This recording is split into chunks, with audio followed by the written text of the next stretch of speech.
A lot of us have been concerned about illegal entry to this country by people who have come in without any permission whatsoever for at least a couple of decades now. And I can count my interest in the subject going back about 25 years. It seems to have come to a head with a president who says he will secure the border, and Democrats who act as though they're now saying that we are going to go for the open borders kind of approach to the problem that we've all suspected the Democrats really want.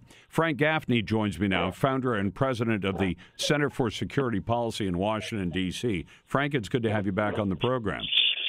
Good to be with you. Thank you, Lars. I know that over the years the Democrats have always said, no, we're not for open borders. We want some control. But are we finally getting a bit of an honest statement about where they really stand, that they really don't believe that America should have any control over who enters and who stays?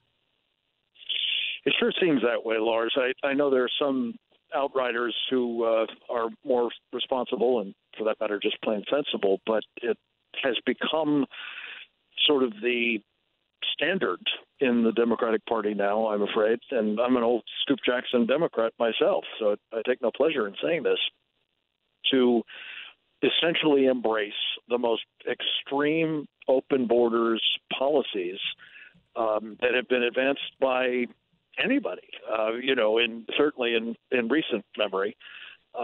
We're looking at a posture that I think could not be more dramatically opposed to that of the president, because they're saying no wall. They're saying walls are immoral. They're saying that they're going to,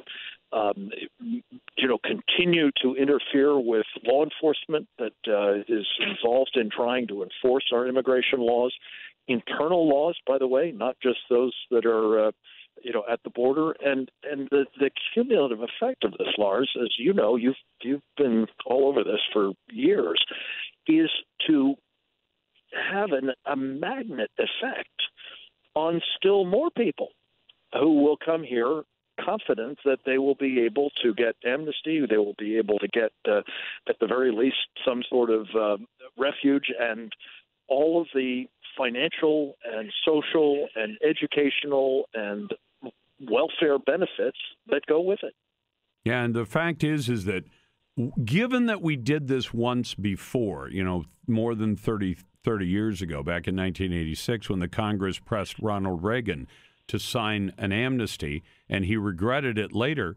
But, they always call it the Reagan amnesty, but they forget it was a law passed by the Congress that the president was not crazy about signing, and he finally did sign it. And as I said, he regretted it. But having done it once, they said, hey, America's giving it away. Just go up there and you'll be able to stay. And now we have another 30 years worth of illegal entrants who are now saying, yeah, we're getting it now. If we say yes twice, what is the likelihood that the country could have any kind of standing to say no the third or the fourth or the fifth time? I think you're right. We may be too far gone at this point to say no, because politically it's simply become too hard for Republicans, and I think they have no backbone. They need to stand up and say this is not going to happen, because the Democrats will push for it all day long, and unfortunately a lot of rhino Republicans want it to happen too. Yeah, there are two problems, of course, and you've identified the political branches. Both sides of the aisle are essentially open borders minded. Not everybody, again, but the vast majority, including on the Republican side. And this is part of why we're in the fix we're in today. Paul Ryan and Kevin McCarthy, Mitch McConnell would not hear of Donald Trump actually putting in place the wall he promised the American people that got them all elected. By the way, not just Donald Trump, got Republicans elected to the majority in the House and Senate as well.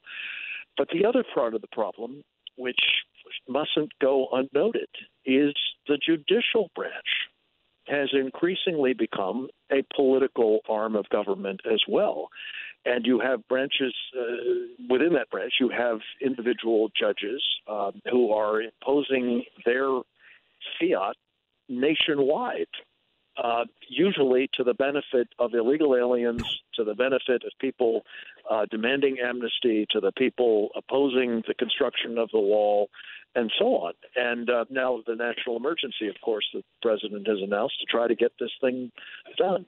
And the combination of judicial overreach and a bipartisan consensus that our sovereignty and our security be damned, they're going to leave the borders open for their own reasons. Of course, everybody understands that if the majority of these people coming into the United States were going to vote Republican, the Democrats at least would oppose their coming in. They'd be all for having a wall, but they're of course going to mostly vote Democratic. So what is it that's motivating Republicans? It's evidently this idea that cheap labor is the most important thing, and it trumps all of our, as I say, security and sovereignty and public health considerations as well. It's crazy. Well, Frank, you've hit on one of the points that my friend Ann Coulter, and I call her my friend, I've known her for a long time, and I don't always agree with her, but one of the things that I don't see any other journalist talking about except Ann is that after the 86 amnesty, people treated it as though it was sort of a one-off. Okay, we're going to let these people stay. And that's what it was portrayed as to the Congress. We're going to legalize the people already here. It'll be a few 100,000 of them. It turned out to be more than 1 million. But she points out that there were activist federal judges who, for 25 years after the 86 amnesty, kept saying about various cases that would come before them, oh, you're covered by this 86 amnesty. And they continued to do this. And she anticipates, and I think she's probably right, that if we decide to legalize this situation, in some kind of deal, even if the deal is for a wall, that we will have judges for decades to come saying, oh, yeah, you're covered by this amnesty or this latest amnesty. And I think she's right. At that point, the whole game is over because you'll have people coming in and then they'll say, well, now that I'm legally here, I can bring in other members of my family because the Congress refuses to reform these laws on family members coming in as well. Well, and the judges overreach and establish new law or new rights. I mean, essentially, at this point, what they're doing is they're conferring constitutional rights on anybody in the world who can get here, and an awful lot of them can, one way or the other, whether it's across an open border, difficult as that is, or whether that's coming in by plane and simply overstaying a visa. And I think Ann's absolutely right that unless and until there is real structural change in the approach that we're taking here, we're going to see this country's sovereignty diminished inexorably and ultimately our security as well. Unfortunately. Frank, thanks very much. Frank Gaffney is the founder and president of the Center for Security Policy.